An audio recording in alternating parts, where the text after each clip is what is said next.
नमस्कार दोस्तों, कैसे हो आप सब। भगवान शिव ने बताया कौन सी औलाद अपने माता पिता को दुख देती है। दोस्तों, एक समय की बात है जब देव ऋषि नारद नारायण नारायण का जाप करते हुए भगवान शिव के दर्शन करने के उद्देश्य से कैलाश पर्वत पर जाते हैं। फिर देव ऋषि नारद को देखकर भगवान शिव प्रसन्न होते हैं और कहते हैं, हे नारद, आज अचानक किस कारण से कैलाश पर्वत पर तुम्हारा आगमन हुआ है। अवश्य ही कोई विशेष कार्य होगा जिसका भाग बनकर तुम जहां पर आए हो। फिर नारद जी कहते हैं, हे भोलेनाथ, आप तो अंतर्यामी है, भला आपसे कोई बात कैसे छिपी रह सकती है। हम जहां किस लिए आए हैं आपको भली बात पता है। हे प्रभु, आज मेरे मन में एक शंका निर्माण हो रही है, उसी का समाधान करने के उद्देश्य से आपके पास आया हूँ। कृपया मेरी इस शंका का समाधान कीजिए। तब भगवान शिव कहते हैं, हे नारद, तुम्हारे मन में जो भी शंका है निसंकोच होकर पूछो, मुझे तुम्हारी इन शंका का समाधान करके खुशी होगी। तब नारद जी कहते हैं, हे प्रभु, मैं अभी अभी पृथ्वी लोक का भ्रमण करके आ रहा हूँ और मैंने देखा कि पृथ्वी लोक पर बहुत सारे माता पिता की औलादें उनके बुढ़ापे का सहारा नहीं बन रही है तथा अपने माता पिता को बुढ़ापे में बहुत कष्ट देते हैं। तो हे प्रभु, वो कौन सी औलाद होती है जो अपने माता पिता को दुख देती है। तब भगवान शिव कहते हैं, हे नारद, तुमने आज पूरे मानव जाति के कल्याण हेतु प्रश्न किया है, जो मैं इस प्रश्न का उत्तर एक छोटी सी कथा के माध्यम से देना चाहता हूँ। इसलिए तुम इस कथा को पूरे ध्यान से सुनना और मानव जाति के कल्याण हेतु प्रसार भी करना। लेकिन दोस्तों, कृपया उससे पहले वीडियो को लाइक और शेयर कीजिए। चैनल पर नए हो तो चैनल को सब्सक्राइब कीजिए। दोस्तों, प्राचीन काल की बात है। एक नवगर में मनमोहन नाम का राजा रहता था, जिसकी एक बहुत ही सुंदर कन्या थी। उस कन्या का नाम अमरता था, जिसमें उसे अपने ऊपर अपने रूप का बहुत बड़ा घमंड था। माता पिता की वो शुरू से ही लाडली बेटी थी, इसलिए पूरी स्वतंत्रता के साथ खेली कूदी और बड़ी हुई। उसे इस बात का भी अभिमान था कि वो एक राजकुमारी है। वो अपने आगे किसी को कुछ नहीं समझती थी, चलते फिरते लोगों का अपमान करती रहती थी। फिर भगवान शिव कहते हैं, हे देवऋषि नारद, हर व्यक्ति को बेटा हो या बेटी, जरूरत से अधिक स्वतंत्रता उन्हें बिगाड़ देती है और उन्हें बिगाड़ने में सबसे बड़ा योगदान उनके माता पिता का ही रहता है। बच्चे यदि मनमानी करने लगे तो माँ बाप को उनकी तरफदारी नहीं करनी चाहिए, बल्कि उनकी गलती पर उन्हें समझाना चाहिए और जरूरत पड़े तो डांट फटकार भी लगानी चाहिए। और बच्चे भी आपकी बात तभी मानेंगे जब आपने उन्हें बचपन से ही समझाया होगा और उनकी हर एक गतिविधि पर नजर रखी होगी। यदि माता पिता ने ऐसा नहीं किया है तो औलाद के बड़े होने पर आप उन्हें दंडित करके भी नहीं सुधार सकते। तब तो आपका समझाना भी उनको तीर के बाण की भांति चुभेगा, वो आपके वश से बाहर हो जाएंगे। फिर भगवान शिव आगे कहते हैं, हे देवऋषि नारद, राजा मनमोहन की कन्या के लिए जो भी रिश्ता आता तो वो अपने दुष्ट स्वभाव के चलते वो उसे लुटा देती थी। उसके लिए ना जाने कितने रिश्ते आए और उसने सबको अपमानित करके उनकी हंसी उड़ाते हुए वहां से वापस कर देती थी, जिससे राजा भी बेटी की इन हरकतों से बहुत परेशान हो चुका था। फिर एक दिन राजा ने अपनी बेटी अमरता के लिए अपने राज्य में एक स्वयंवर का आयोजन किया। कई जगह के राजकुमार, राजा महाराजा स्वयंवर में भाग लेने के लिए आए और सारे राजा महाराजा आकर अपने अपने आसन पर बैठ गए। उधर राजकुमारी अमरता हाथ में माला लेकर अपनी सहेलियों के साथ राज दरबार में जा रही थी। जो अमरता अपनी सुंदरता के घमंड में भरी हुई थी, सभी राजकुमारों को गौर से देखती हुई आगे को बढ़ने लगी। वो जिस भी राजकुमार के सामने पहुंचती थी, उसी की किसी न किसी बात पर खिल्ली उड़ाती और आगे बढ़ जाती। फिर राजकुमारी एक मोटे से राजकुमार के सामने पहुंची और वो उस मोटे राजकुमार की हंसी उड़ाते हुए अपनी सहेलियों से बोली, हे सहेली, देखो तो इन महाशय को, इनका शरीर कैसा लग रहा है, जैसे किसी ने आटे का बोरा रख दिया हो। उसके शरीर की बनावट पर वो काफी देर तक हंसी उड़ाती रही। फिर वो राजकुमार राजकुमारी की बातों से लज्जित होकर दरबार से चला गया। इसी तरह राजकुमारी फिर अगले राजकुमार के पास पहुंच गई।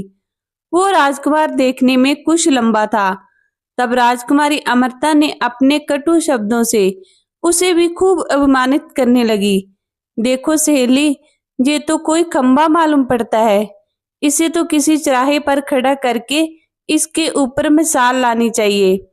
राजकुमारी के वो शब्दों से पीड़ित होकर वो भी मुंह बनाता हुआ वहां से चला गया।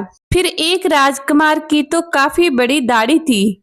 उसे देखकर राजकुमारी हंसते हुए बोली, अरे सहेली, हमारे पिता ने तो स्वयंवर में लंबी दाढ़ी वाले बकरे को भी बुला लिया है। इसे तो मेरी जूती भी विवाह न करे। दोस्तों, राजकुमारी उसके रंग रूप और दाढ़ी की खूब खिल्ली उड़ाती रही, परंतु उस दाढ़ी वाले राजकुमार ने राजकुमारी के लज्जित करने पर तनिक भी बुरा नहीं माना, क्योंकि वो राजकुमारी को अपना दिल दे बैठा था और वो भी दरबार से उठकर चला गया। दोस्तों, अब तो एक एक करके राजकुमारी ने सारे राजकुमारों को बेइज्जत करके नापसंद कर दिया। ये बात अमृता के पिता मनमोहन को बहुत बुरी लगी। फिर राजा साहब सोचने लगे, इस लड़की ने तो हमारे दरबार में आए हुए हमारे सारे मेहमानों को बेइज्जत किया है। इस लड़की को इसकी दुष्टता का दंड अवश्य मिलेगा। फिर गुस्से में राजा ने बड़े दरबार में ये घोषणा कर दी कि भाइयों, मैं अपनी बेटी की ऐसी हरकत के लिए आप सबसे क्षमा मांगता हूँ, पर आज मैं आप सबके सामने ये घोषणा करता हूँ कि इस कन्या का विवाह अब मैं किसी राजकुमार से ना करके किसी भिखारी के साथ करूंगा, जो रोज भीख मांग कर ही अपना पेट पालता होगा और उसके साथ रहकर जे भी भीख मांग कर खाएगी, तब इसे अपनी करनी पर पछतावा जरूर होगा।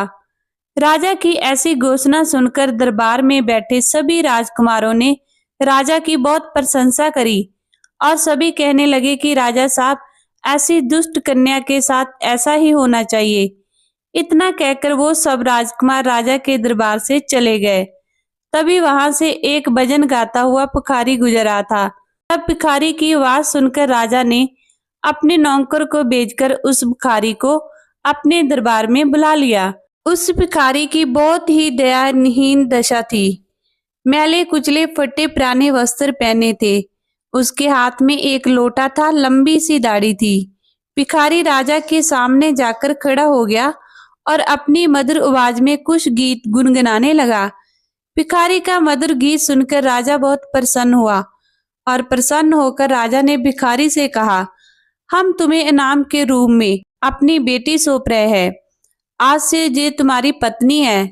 तुम इसे अपने साथ ले जाओ और जैसा भी रूखा सूखा बन पड़े स्वयं खाना और इसको भी खिलाना। दोस्तों, अपने पिता मनमोहन का ऐसा कठोर निर्णय सुनकर अमृता बहुत दुखी थी कि उसके पिता ने ये क्या कर डाला। पहले तो उसने भिखारी के साथ जाने से साफ इनकार कर दिया, पर राजा का ऐसा ही आदेश था, इसलिए उसे बेबस होकर भिखारी के साथ जाना पड़ा। फिर राजा ने कहा, बेटी, तुमने किसी राजघराने में जाने का अधिकार पूरी तरह से खो दिया है। अब से ये भिखारी ही तुम्हारा पति है।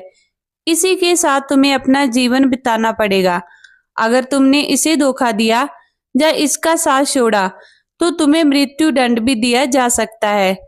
दोस्तों, फिर राजा ने अमृता का विवाह उस भिखारी के साथ कराने के बाद उसे अपने घर से विदा कर दिया। जो अमृता रोती चिल्लाती छाती पीटती हुई भिखारी के साथ चली गई। फिर भिखारी उसे लेकर खुशी खुशी एक जंगल में चला गया। वहां उस जंगल में उसका एक अत्यंत सुंदर कुटिया थी। उस कुटिया के पास में वो भिखारी एक आम का पेड़ लगाया था, जिसमें उस पेड़ पर बहुत सारे आम पड़े और पके हुए थे।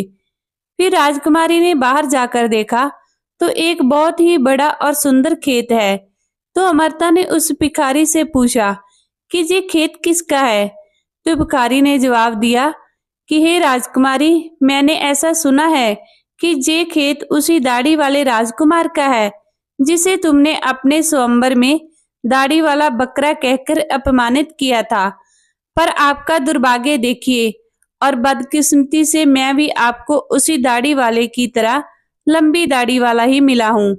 अगर तुम उस दाढ़ी वाले से विवाह कर लेती तो आज इस खेत की तुम स्वयं मालकिन होती। पर अब पछताने से कोई फायदा नहीं है। अब तो तुम्हें मुझे जैसे भिखारी के साथ ही जिंदगी भर रहना है। दोस्तों, फिर कुछ दूर आगे चलने पर राजकुमारी अमृता को सुंदर फल फूलों से लदा हुआ एक बाग दिखाई दिया, जिससे अमृता ने कहा, थोड़ी देर इस बाग में ठहरकर विश्राम कर लेते हैं। फिर राजकुमारी ने पूछा, ये बाग किसका है? बड़ा ही सुंदर है। तब उस भिखारी ने उत्तर दिया, राजकुमारी जी, ये बाग भी उसी दाढ़ी वाले बकरे का है जिसका तुमने अपमान किया था। इसलिए अति शीघ्र विश्राम करके यहाँ से निकल चलो, वरना वो दाढ़ी वाले राजकुमार को पता चल गया तो वो हमें अपमानित करके भगा देगा।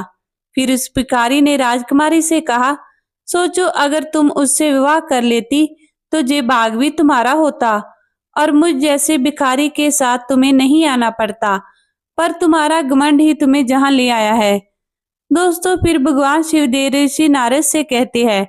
इस प्रकार वो बातें करते हुए दोनों आगे को बढ़ते हुए चले गए और कुछ दूर आगे जाने पर वो एक बहुत ही सुंदर नगर में पहुंचे, जिससे ऐसा लग रहा था जैसे वो नगर किसी राजा की राजधानी हो। उसके बाद अमृता ने पूछा, ये नगर किसी राजा का है?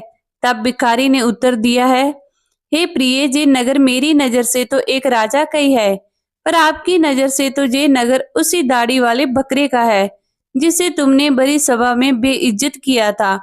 सोचो अगर तुमने उससे शादी कर ली होती तो तुम इस नगर की रानी होती।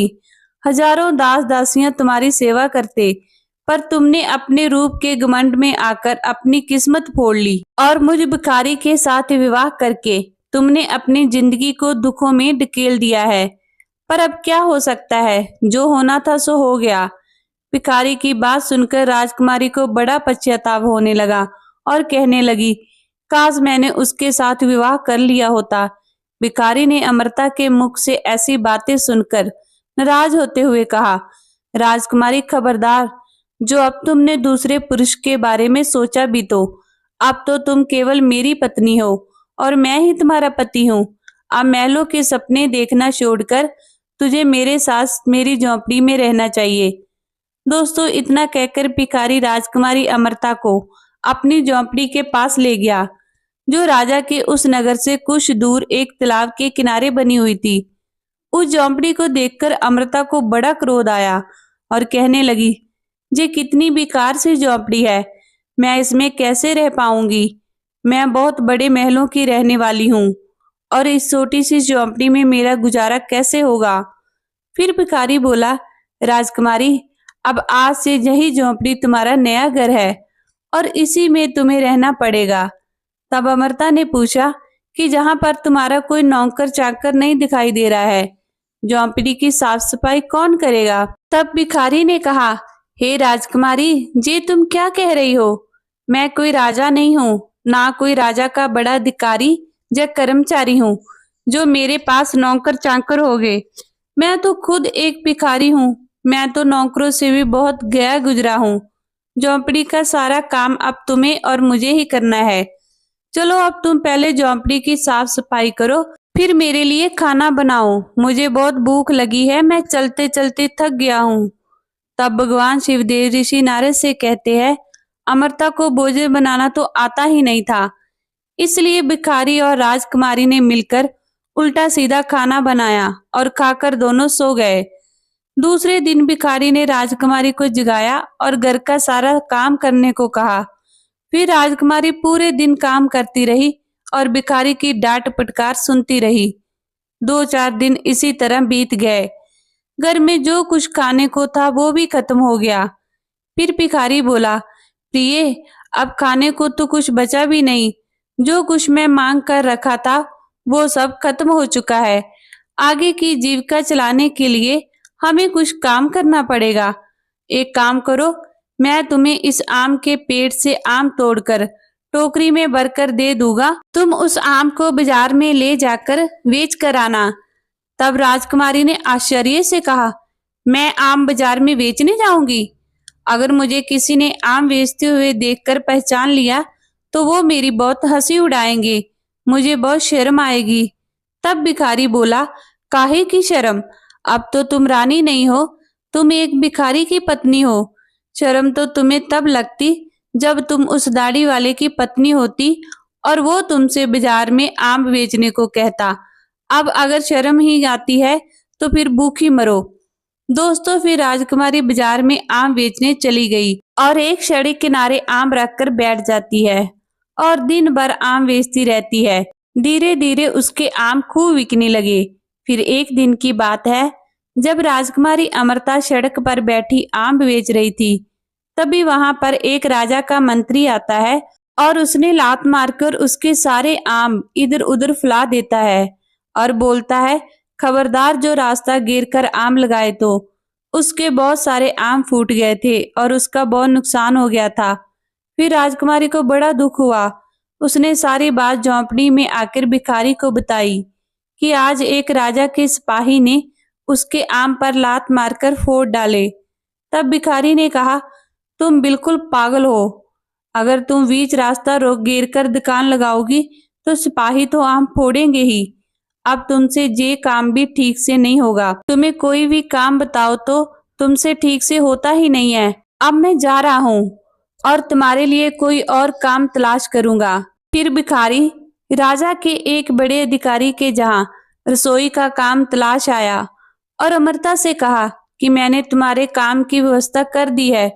कल से तुम राज के कर्मचारियों की रसोई में जाया करोगी और वहां के रसोइयों के साथ मिलकर खाना बनाना है, जिससे वहां से हमें खाने के लिए अच्छा अच्छा भोजन भी मिलता रहेगा। दोस्तों, फिर भगवान शिवदेव ऋषि नारद से कहते हैं, इस प्रकार वो घमंडी राजकुमारी रसोइये की मददगार बन के काम करने लगी। वो सुबह से शाम तक रसोइये के साथ मिलकर काम करती और रात को बचा हुआ खाना अपने घर ले आती। इस तरह दोनों की जिंदगी अब कुछ सुकून से कटने लगी। फिर एक दिन की बात है, अमृता रसोई में काम कर रही थी। तभी उसने खिड़की से झांक कर देखा तो वहां राजा के महल में कुछ उत्सव होने वाला था। पूरा राजमहल सजाया हुआ था। बड़े बड़े मेहमान आ रहे थे। नौकर चाकर उनका स्वागत कर रहे थे। महल में बड़ी धूमधाम थी। वहां राजकुमारी वो सब देखकर अपनी किस्मत को कोस रही थी और अपनी किस्मत पर आंसू बहा रही थी और सोच रही थी कि काश मैं इतनी घमंडी नहीं होती तो मुझे ये दिन देखने को नहीं मिलता। वो वहां खड़ी खड़ी सोच रही थी, तभी वहां दो दासियां आती है और कुछ खाने का सामान उसकी टोकरी में रखकर चली जाती है। फिर राजकुमारी टोकरी को लेकर अपने घर को लौटने लगी। अभी वो दरवाजे से निकली ही थी, तभी सामने से एक राजसी पोशाक पहने एक पुरुष ने आकर उसे रोक लिया। देखने में वो वहां का राजा महाराजा मालूम पड़ रहा था। राजकुमारी ने जब उसके चेहरे को देखा तो वो डर के मारे कांपने लगी, क्योंकि वो राजा वही दाढ़ी वाला था जिसको अमृता ने अपने जहां दाढ़ी वाला बकरा कहकर अपमानित किया था। राजा ने राजकुमारी से कुछ नहीं कहा, बल्कि वो उसका हाथ पकड़कर दरबार में लेकर पहुंचा, जहां तमाम मेहमान लोग बैठे हुए थे। वहां की भव्यता को देखकर घबराहट में राजकुमारी के हाथ पैर कांपने लगे और उसके हाथ से टोकरी छूटकर जमीन पर गिर पड़ी, जिससे टोकरी में रखा हुआ खाना जमीन पर गिरकर इधर उधर बिखर गया। राजकुमारी बहुत उदास हो गई। दरबार में बैठे हुए मेहमान ये देखकर जोर जोर से हंस पड़े। अपने ऊपर सबको हंसता देखकर अमृता घुटन से मरे जा रही थी। अब तो अमृता को ऐसा लग रहा था कि काश अभी धरती फट जाए और मैं उसमें समा जाऊं। उसने राजा से अपना हाथ छुड़ाया और वहां से भाग जाना चाहती थी, परंतु राजा ने उसे रोकते हुए कहा, राजकुमारी घबराओ मत, तुम्हारे साथ कोई अभद्रता का व्यवहार नहीं होगा, बल्कि तुम्हें मैं जहां सम्मानित करने के लिए आया हूँ। मैं वही तुम्हारा भिखारी पति हूँ जो तुम्हारे साथ झोपड़ी में रहता हूँ, और मैं वही सिपाही हूँ जिसने तुम्हारे आम फोड़े थे। मैं ही जहाँ का राजा हूँ और वही दाढ़ी वाला बकरा हूँ।